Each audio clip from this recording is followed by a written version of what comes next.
I want to design a business design for you to accomplish your goals. A structure that will help you destroy any goal you've ever wanted to destroy. Maybe destroy is the wrong word. Accomplish. And break it down for you into a strategic process that'll help you walk through this. So what I want you to do is I want you to take a piece of paper and I want you to divide it into 3 columns. And on the top of the left-hand column, I want you to write action or how. In the middle column, I want you to write the outcome you want. And on the far right column, I want you to write the purpose or why you want that. Now, what's interesting about this is it's a design to help you break down the process of achieving something. So let's first start talking about the goal, if you will. You know, lots of people, you talk to them about goal setting, they roll their eyes and like, ugh. Or New Year's resolutions, right? And they don't get fired up and excited about it. The reason being is because they've never accomplished a goal that they've set out to accomplish. So I didn't have you label it as goal on purpose because there's a negative association, right? I've discussed a lot in all of the videos that we've recorded on how language plays a role in your life. And if I say goal setting, you go, oh, like that, you don't have a chance. So it's purposefully written out as the outcome. So what is the outcome you want? Maybe it's a financial one. Maybe, and you know what? What's interesting about that is people will come to me and they're like, you know, my goal is to get more new patients into my practice. And I'm like, why do you want that? I'm like, I don't know. I'm like, is it really new patients you want? And they're like, I think so. And I'm like, nah, I don't think it is. And then they kind of argue with me. You know what? No, I do. Someone was talking to this expert business guy, and he's like, I need new patients. No, I don't think that's what you actually want. I think what you want is more revenue. Like, yeah, more revenue. I want more revenue. I'm like, nah, I'm kind of messing with you. You don't actually want more revenue either, do you? Like, yeah, I do, I think. Like, no. Like, well, what is it I want then? More take-home pay. And maybe you don't even want more take-home pay. Maybe you just want more free time with the same take-home pay. So one of the first things I think is really important to get clarity about what's important to you when you're goal setting or coming up with an outcome. Because a lot of times I find people are pursuing the wrong thing. I knew this doctor one time that he wanted a bigger business, a bigger business, a bigger business. And he grew his business and it got bigger and bigger and bigger. And so did his debt, to the point where he lost his business because there was no net income. There was no profit left over because he was pursuing the wrong thing. So maybe the outcome you really want is a number for take-home pay. Or maybe it's a number with more time off. I don't know what it is for you.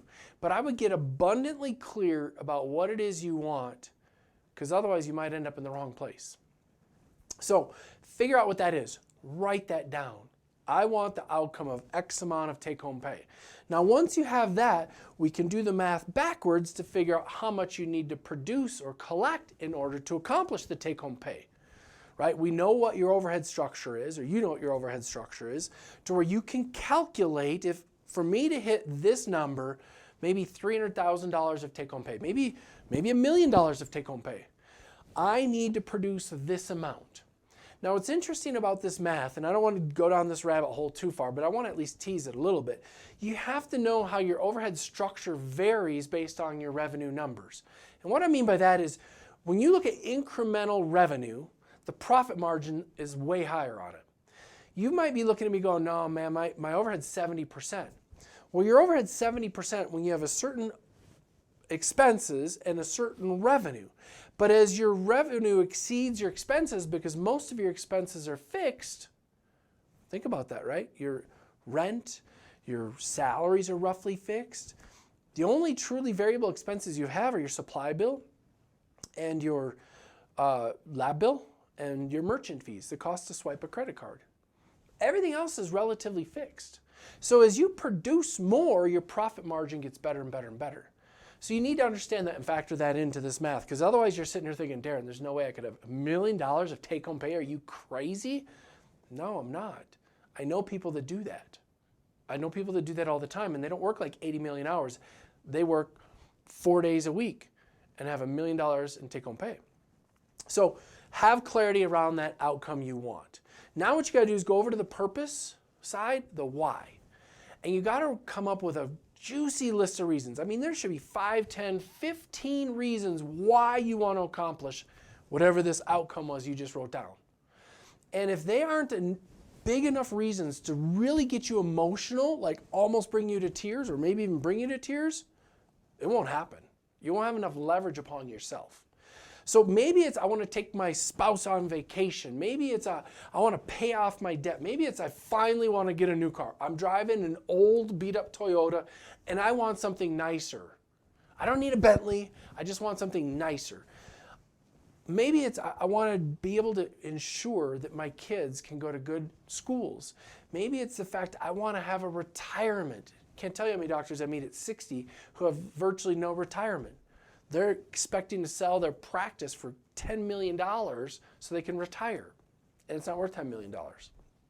So come up with a list of reasons, 5, 10, 15 reasons that will bring you to tears as to why you want to accomplish this outcome. Now what you do is you go over to the action step, the how. Now the biggest mistake I see everybody make here is they come up with 25 things they need to do. And what happens when you start to read those 25 things? Do you get overwhelmed? Do you feel like it's insurmountable? And do you even start? Most people would say no. So I would come up with 1 or 2. Now it's not like these 1 or 2 stay the same 1 or 2 for life. It's just these are the 1 or 2 I'm working on right now until I create a new habit. And then I'm going to replace those 1 or 2 with another 1 or 2 that will drive it. Whatever these 1 or 2 things are, they have to be what I call leveraged activities that will grow and produce the biggest results. And I'm going to give you a dental example because it's obviously business. You know, for a lot of people, they're like, I need new patients was the action step I used earlier. And I'm like, no, you don't need new patients. What you need is your patients to say yes to your treatment plans. And they're like, oh, a lot of people say yes to my treatment plans. Well, I understand that. But if I calculate your case acceptance rate, in my experience, it's somewhere between 40% and maybe 50%. Meaning if you have a $100,000 a month practice, you have $100,000 a month walking out the door you treatment planned that didn't get scheduled. And maybe it does later, but why waste so much time treatment planning stuff that doesn't get scheduled? And maybe what's getting scheduled is you diagnosed 3 crowns for a patient because they needed it, and they did 1 because it maxed out their insurance. Would it be a better clinical outcome for a patient if they did all 3? Would it be more efficient for you and more profitable? Because it doesn't take 3 times as long to do 3 crowns, does it? It takes about 1.5 times, but it does generate 3 times the fee. That's how you go to the next echelon. So the first action item I would be looking at is how can I dramatically improve my case acceptance rate? So they say yes to the quadrant. They say yes to the full mouth, whatever is in the full mouth. They say yes to the totality that gets them back to healthy, as opposed to the most urgent, pressing item. And then maybe you move on from there to hygiene or peri or AR, past due insurance. I don't know what it is.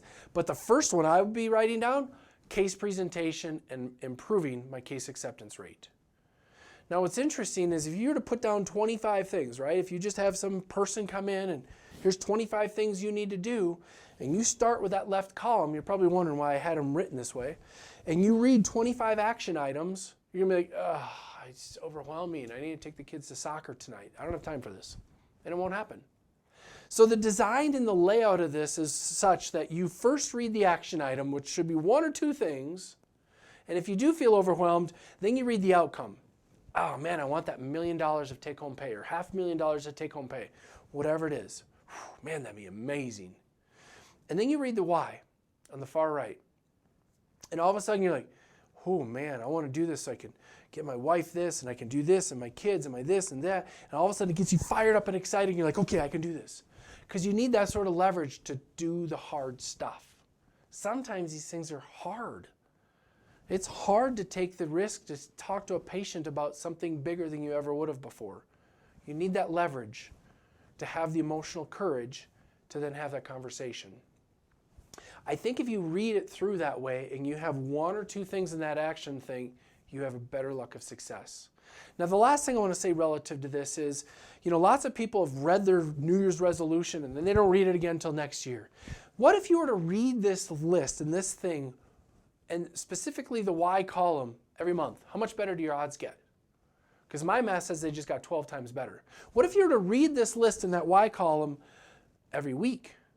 I think your odds just got 52 times better if it was written well. What if you read it every day? Did your odds just get 365 times better to accomplish that goal? I think the answer is yes. So I think if you take the time to do the homework, to be very thorough in this framework I just gave you, the odds of you accomplishing any goal you want in your life, they'll happen. The last thing I want to say, I know I said that a minute ago, but I'm going to say it one more time. Share your goal, your dream, your plan with somebody to hold you accountable. If you don't have somebody, look me up on my website, shoot me an email with the picture of this. I'll hold you accountable. I can't tell you how many times people accomplish this sort of stuff and they grow their practice astronomically through having a structure like this to achieve it. It's just that simple. I know it sounds easy, but it's not. It's simple, but not easy.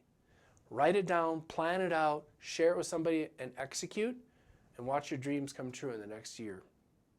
Hope you found this to be helpful.